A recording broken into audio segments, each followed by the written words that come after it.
సిద్ధార్థ్ గాంధీ భవన్ నుంచి, నరసింహరావు బీఆర్ఎస్ కార్యాలయం దగ్గర నుంచి, నరేష్ బీజేపీ కార్యాలయం దగ్గర ఉన్నారు. సో ముందుగా మనం కాంగ్రెస్ పార్టీ కార్యాలయానికి వెళ్దాం. సో సిద్ధార్థ్, సో దాదాపుగా కాంగ్రెస్ పార్టీ చాలా ఉత్సాహంతో ఉంది. సో 15 సీట్లను ఖచ్చితంగా దక్కించుకుంటామని చెప్తోంది. ఇప్పటికే అభ్యర్థుల ఎంపికకు సంబంధించినటువంటి కసరత్తు కూడా పూర్తయింది. సునీల్ కనుగోలు ఆల్రెడీ ఒక లిస్టును కూడా ప్రిపేర్ చేశారు. సో కాంగ్రెస్ పార్టీ సో ఎట్లాంటి ప్లాన్ తో ఉంది? సో అభ్యర్థుల ఎంపిక ఎప్పుడు ఉండొచ్చు? సో ఓవరాల్ గా ఈసారి లోక్సభ ఎన్నికల్లో సో ఎట్లాంటి హోప్స్ తో కాంగ్రెస్ పార్టీ ఉంది? అసెంబ్లీ ఎన్నికల సమయంలో కాంగ్రెస్ పార్టీ చాలా ప్రాపర్గా ప్లాన్ చేసింది. చాలా వ్యూహాలను లేదంటే ఎత్తుగడలను ముందుగానే ప్రిపేర్ చేసుకొని టార్గెట్ని కంప్లీట్ చేసింది. ఇక పార్లమెంట్ ఎన్నికలు సైతం అదే విధమైన స్ట్రాటజీతో కాంగ్రెస్ పార్టీ ముందుకు వెళ్ళే ఆలోచనలో ఉంది. ఇప్పటికే ఈ 6 గ్యారంటీ స్కీమ్లతోనే తాము ఎన్నికలకు వెళ్తామని కాంగ్రెస్ పార్టీ ప్రకటించింది. ఇక దాంతోపాటు ఈ పార్లమెంటు ఎన్నికల కోసం అభ్యర్థుల నుంచి, ఆశావాహుల నుంచి అప్లికేషన్స్ కూడా ఇంటర్నల్గా కాల్ఫర్ చేస్తుంది. కొంతమంది ఇప్పటికే పీసీసీ చీఫ్కి అప్లికేషన్స్ కూడా పెట్టుకున్నారు, తమ పేరును పరిశీలించాల్సిందిగా కోరుతున్నారు. ఇక దాంతోపాటుగా ఇటు సోనియా గాంధీ కూడా తెలంగాణ నుంచి పోటీ చేస్తే బాగుంటుంది, ఒకవేళ సోనియా గాంధీ కాకపోతే ప్రియాంక గాంధీ తెలంగాణ నుంచి పోటీ చేస్తే బాగుంటుంది అని ఇటీవల జరిగినటువంటి పిఎస్సి కమిటీలో ఒక ఏకగ్రీవ తీర్మానం చేశారు. ఈ తీర్మానాన్ని హైకమాండ్ దృష్టికి కూడా తీసుకెళ్లారు. ఇక దాంతోపాటు తెలంగాణకు సంబంధించి మొన్నటి వరకు సునీల్ కనుగోలు టీం అసెంబ్లీ ఎన్నికల కోసం తీవ్రంగా కష్టపడింది. వాళ్ళు అనుకున్నటువంటి టార్గెట్ని రీచ్ అయింది. ఇక పార్లమెంట్ ఎన్నికలపై కూడా దృష్టి సారించింది. అభ్యర్థులను ఎంపిక చేసే ప్రక్రియను కూడా సునీల్ కనుగోలు టీం మొదలుపెట్టింది.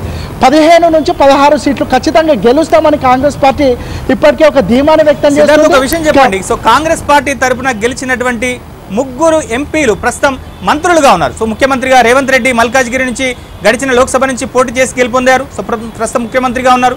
సో కోమటిరెడ్డి వెంకటరెడ్డి, సో అలానే ఉత్తమ్ కుమార్ రెడ్డి, సో వీళ్ళిద్దరు కూడా ఎంపీలుగా గడిచిన ఎన్నికల్లో గెలుపొందారు. ప్రస్తుతం వీళ్ళంతా కూడా మంత్రులుగా ఉన్నారు. సో కనుక ఈ 3 కూడా ఈసారి పోటీ చేసేటువంటి అవకాశాలు ఉండవు. సో మొత్తం మీద జానారెడ్డి కావచ్చు, ఇంకా చాలా మంది సీనియర్ నేతలంతా కూడా ఈసారి పోటీ పడుతున్నటువంటి పరిస్థితి ఉంది. సో కాంగ్రెస్ పార్టీలో టికెట్ల కోసం పెద్ద ఎత్తున డిమాండ్ ఉన్నటువంటి పరిస్థితి అయితే ఉంది. సో ఎవరెవరికి టికెట్లు ఇచ్చేటువంటి అవకాశాలు ఉన్నాయి? సో దీనికి సంబంధించినటువంటి క్లారిటీ ఏమైనా వచ్చిందా?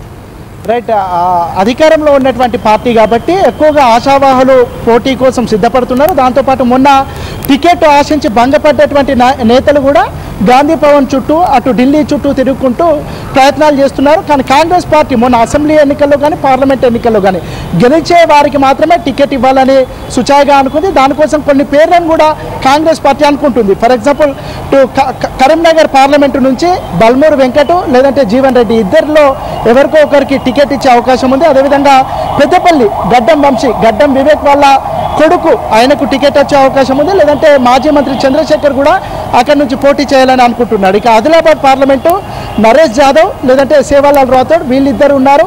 అందులో ఒకైనా యూత్ కాంగ్రెస్, ఇంకొకైనా గతంలో పోటీ చేసినటువంటి వ్యక్తి. వీళ్ళలో ఎవరికో ఒకరికి ఛాన్స్ వచ్చే అవకాశం ఉంది. ఇక నిజామాబాద్ పార్లమెంట్కి మహేష్ కుమార్ గౌడ్ ప్రస్తుతం ఆర్గనైజింగ్ ప్రెసిడెంట్గా ఉన్నాడు. ఆయనకు లేదంటే ఇరవత్రి అనిల్ కుమార్ గతంలో విప్గా పనిచేశాడు, ఎమ్మెల్యేగా ఉన్నాడు, ఆయనకు అవకాశం ఉంది. ఇక మెదక్ పార్లమెంటు నుంచి సోనియా గాంధీ లేదంటే ప్రియాంక గాంధీ పోటీ చేయాలని పిఎస్సి ఒక నిర్ణయం తీసుకుంది.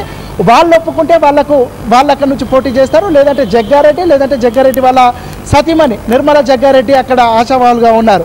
ఇక జహీరాబాద్ పార్లమెంటరీ సెగ్మెంట్లో గతంలో పోటీ చేసినటువంటి సురేష్ షట్కర్ ఈసారి పోటీ చేద్దాం అనుకుంటున్నాడు. మొన్న అసెంబ్లీ టికెట్ కూడా ఆయన ఆశించాడు, భంగపడ్డాడు. సో ఈసారి ఖచ్చితంగా ఆయననే పోటీ చేసే అవకాశం ఉంది. ఇక మల్కాజ్గిరి పార్లమెంటు నుంచి మైనంపల్లి హనుమంతరావు కానీ హరివర్ధన్ రెడ్డి గారి వీరిద్దరికి పరిశీలిస్తున్నారు. వీరిద్దరిలో ఎవరికి విన్నింగ్ ఛాన్సెస్ ఉంటే వాళ్ళకి టికెట్ వచ్చే అవకాశం ఉంది. ఇక సికింద్రాబాద్ పార్లమెంట్కి సంబంధించి అనిల్ కుమార్ యాదవ్ లేదంటే మాజీ మంత్రి కుమారుడు డాక్టర్ వినయ్ కుమార్, ఆయన కూడా ఇటీవల కాంగ్రెస్ పార్టీకి వచ్చారు. వీళ్ళిద్దరిలో ఎవరికొకరికి ఛాన్సెస్ ఉంటాయి. ఇక చేవెళ్ళకి సంబంధించి కేఎల్ఆర్ మొన్న పోటీ చేసి ఓడిపోయారు.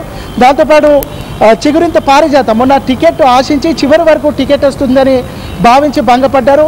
దాంతోపాటు మర్రి ఆదిత్యారెడ్డి, ఈ 3 పేర్లు పరిశీలనలో ఉన్నాయి. వీళ్ళలో ఒకరికి టికెట్ వచ్చే అవకాశం ఉంది. ఇక మహబూబ్ నగర్ నుంచి వంశీచంద్ర రెడ్డి అదేవిధంగా ఆదిత్యారెడ్డి వీళ్ళ ఇద్దరు పేర్లు పరిశీలనలో ఉన్నాయి. నాగర్ కర్నూలుకి సంబంధించి మాజీ ఎమ్మెల్యే సంపత్ కుమార్ మొన్ననే పిఎస్సి సమావేశంలో ఆయన ఎంపీగా తనను పరిశీలించాలనే ఒక లెటర్ కూడా పెట్టుకున్నట్టు తెలుస్తుంది.